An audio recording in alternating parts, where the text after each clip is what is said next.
Halo adik-adik sekalian, berjumpa kembali pada channel saya. Terima kasih sudah berkunjung di sini. Kali ini pembahasan kita masih terkait pada bidang manajemen sumber daya manusia, yaitu dengan topik kepuasan kerja karyawan. Saya yakin mahasiswa atau kalian yang menyaksikan saat ini sudah bekerja dan pastinya sudah memikirkan tentang apa sih kepuasan kerja yang kalian rasakan. Setiap karyawan pastilah merasakan rasa puas atau ketidakpuasan kerja di tempatnya bekerja. Baiklah, bahasan ini semoga bisa membantu adik-adik mengetahui lebih lanjut tentang rasa puas bekerja di dalam organisasi. Baiklah, kita akan mulai. Kepuasan kerja karyawan ini merupakan bahasan dari mata kuliah manajemen sumber daya manusia.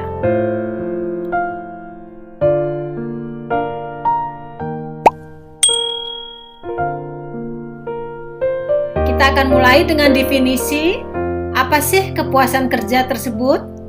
Jadi disebutkan kepuasan kerja adalah suatu sikap yang dimiliki oleh para individu sehubungan dengan pekerjaan atau jabatan mereka.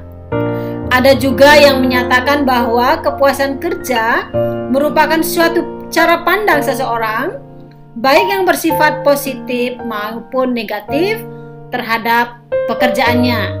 Jadi apabila mereka merasakan puas atau tidak puas terhadap pekerjaannya, itu bisa dikategorikan definisi daripada kepuasan kerja karyawan. Ada beberapa teori tentang kepuasan kerja. Dalam penelitian-penelitian terdahulu, disebutkan bahwa beberapa teori ini sangat mendukung daripada kepuasan kerja yang dirasakan oleh karyawan. Pertama, teori dua faktor atau two factor theory oleh Herzberg. Teori ini menyatakan ketidakpuasan dan kepuasan kerja muncul dari dua faktor yang terpisah, variabel penyebab ketidakpuasan dan variabel penyebab kepuasan kerja karyawan. Hal-hal yang menyebabkan ketidakpuasan kerja karyawan atau faktor higiene disebutkan beberapa contoh seperti gaji, kondisi kerja, kebijakan organisasi. Jadi juga hal-hal ada yang menyebabkan kepuasan kerja karyawan atau faktor motivator. Contohnya prestasi, pengetahuan, tanggung jawab yang berkaitan dengan pekerjaan dan prestasi kerja karyawan. Berikutnya ada teori keadilan atau equity theory. Teori ini menyebutkan orang akan merasa puas atau tidak puas tergantung dari apakah ia merasa adanya keadilan atau tidak puas pada situasi. Yang termasuk dalam elemen teori ini yaitu input, outcome, dan juga comparison atau perbandingan. Jadi di sini disebutkan dalam teori setiap karyawan akan membandingkan input outcome dirinya dengan orang lain. Bila perbandingan itu dianggap adil, maka ia akan puas. Dan sebaliknya, bila perbandingan itu dianggap tidak adil, maka ia tidak akan puas. Contohnya, misalnya dia bekerja, dia memberikan energi untuk pekerjaan tersebut, memberikan pengalaman, skill, dan dia mendapatkan hasil atau gaji. Nah, apa yang dia berikan dengan gaji yang dia terima, dia akan bandingkan dengan teman sekerjanya dengan level yang sama. Apabila sama atau lebih tinggi, dia akan puas. Apabila di bawah harapan, dia tidak puas. Selanjutnya, teori ketidaksesuaian, discrepancy theory. Teori ini menitikberatkan pada pengukuran kepuasan kerja dengan mengukur selisih antara apa yang seharusnya dengan apa kenyataan yang dirasakan. Jika yang didapat lebih besar dari yang diharapkan, maka seseorang akan puas.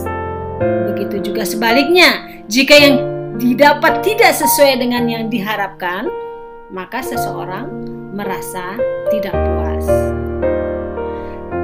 Nah, adik-adik, dapat kita simpulkan bahwa faktor-faktor yang mempengaruhi kepuasan kerja karyawan itu dipengaruhi oleh banyak faktor. Jadi, penelitian-penelitian sebelumnya menyebutkan berbagai faktor dapat mempengaruhi seseorang merasa puas terhadap pekerjaannya dalam organisasi. Faktor yang mempengaruhi upah bisa disebut sebagai dukungan atasan, prosedur kerja yang dia rasakan, kesempatan pengembangan karir juga. Apabila dia merasa karirnya bagus, bisa mempengaruhi kepuasan atau ketidakpuasan. Berikutnya ada kondisi kerja. Apakah kondisi kerja, lingkungan kerja, misalnya dia AC atau keributan atau mesin-mesin, suara dan sebagainya. Berikutnya ada penilaian kinerja, juga mempengaruhi rasa puasnya. Apakah dia merasakan keadilan terhadap penilaian kinerja yang dilakukan oleh atasannya? Apakah penilaian kerja tersebut dia merasakan kepuasan ataupun ketidakpuasan? Pekerjaan itu sendiri, dia menyukai atau tidak? Berikutnya, kesehatan juga mempengaruhi daripada kepuasan kerja di tempat kerja. Status sosial berikutnya, usia mereka bekerja, hubungan keluarga, dan juga dukungan rekan kerja. Dukungan rekan kerja dan juga dukungan atasan juga ditemui mempengaruhi daripada rasa puas mereka bekerja dalam sebuah organisasi. Nah, baiklah adik-adik, demikian pembahasan kita terkait dengan kepuasan kerja karyawan dalam organisasi. Terima kasih sudah menyimak materi ini. Sampai jumpa pada materi-materi berikutnya.